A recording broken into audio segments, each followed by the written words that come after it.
Okay, this is Greg and Zhujun. Actually, this is our first homework regarding about the SD card read and write and the UR input and output functionality. So right now we want to demo our first project. So this is a empty brand new SD card. I just want to put into our computer to prove it's empty. So you see there's no any files inside. Okay, so right now I gonna put the SD card into our zap board and start our program. Okay, so okay, I just launch our program.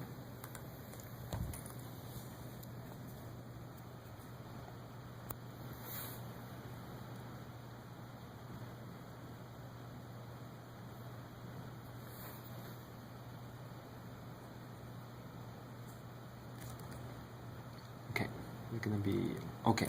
So right now he asks you to type the A lines, any character you want. So let me do. I first type the 1. After finish, you see the first LED is on, and if I type Greg, you're gonna see the second LED is on. So basically, LED is kind of our status. We use LED to show our data status. So so on and so forth. So I type all the rest stuff until all the A lines are on.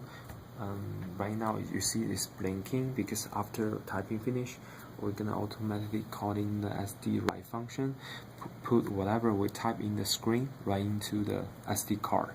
So for the next part, the Greg want to explain more and demonstrate.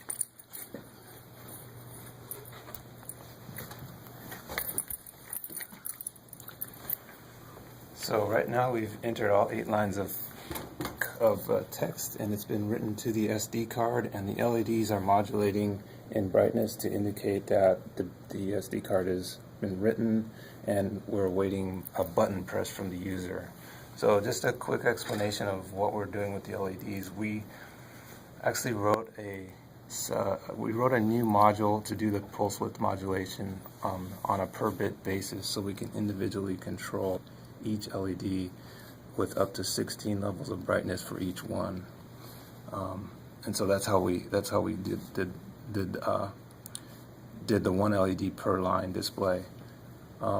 So once we push the button, what will happen is each line of text will be read from the SD card and printed back to the UART display. And as that happens, 1 LED will turn off for every line read out of the SD. So I'm going to push the button, and you can see each line is being turned off as each line is being read from the SD card and printed to the screen.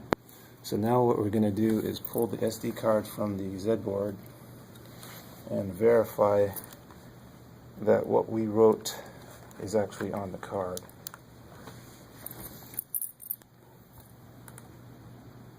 So the file name is WriteMe, and we open it with Notepad and compare that to what was in the user terminal, and it's the same. And that is our demo.